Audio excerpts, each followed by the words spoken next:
В этом году по поручению Акима области город принял новую программу, называется «Реновация». Она немного отличается. Чем она отличается? Здесь госнужда строятся государственные дома для госнужды. А реновация дает возможность нам помогать сносить, но на эти земли запускать частников, чтобы строились. Проще говоря, только ради одного, чтобы количество квадратных метров побольше, чтобы люди могли покупать это жилье. Проще говоря, в Петропавловске у нас одна из проблем – это высокая цена. Почему? Потому что жилья мало. Старого жилья много. Вот мы взяли некоторые квартала, вот в данном случае вот этот квартал, да, он под наш снос государства не подпадает. То есть у нас тоже деньги ограничены, мы не можем разбрасываться, и поэтому сносим, это тоже дорого. Один квартал снести нам это очень дорого обходится, потом еще дом строить надо, и поэтому наших денег не хватает.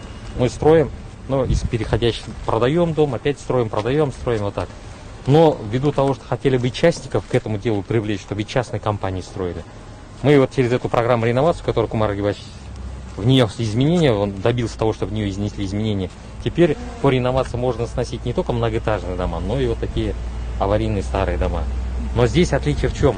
Я просто специально приехал, чтобы вы от моих уст услышали, и чтобы понимали все это в вашем добровольном понимании. То есть, если вы согласны, тогда мы эту программу реновации начинаем делать. То есть, мы под каждый дом будем предлагать вам квартиры.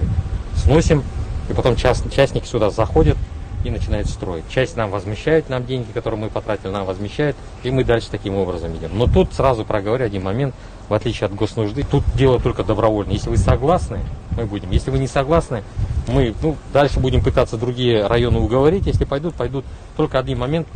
В чем здесь разница? Мы квадрат на квадрат идем. То есть тут есть моменты. Если застройщик что-то там еще сам захочет, но это обычно нет, поэтому тут методом переговоров. Если согласитесь, они заходят. Если не согласитесь, мы дальше пойдем. Откровенно говоря, большинство вот этих домов, они понятно, что аварийно ветхие. Понятно, что они у вас уже, скажем так, не в лучшем состоянии, требуют давно сноса, да?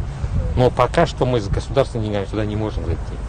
Поэтому вот программу эту реновацию сделать, чтобы параллельно и государственность строится, и частникам дать возможность строиться, и в то же время части населения улучшить свои бытовые условия. Мы смотрели квартиры, нам понравились, устраивает, обалденные. В одном доме Все соседи в одном все доме. вместе будем. Главное, мы все вместе. Вот. Мы все вместе очень давно живем просто, уже лет, наверное, 30-35. Даже да? больше. Даже Мечта.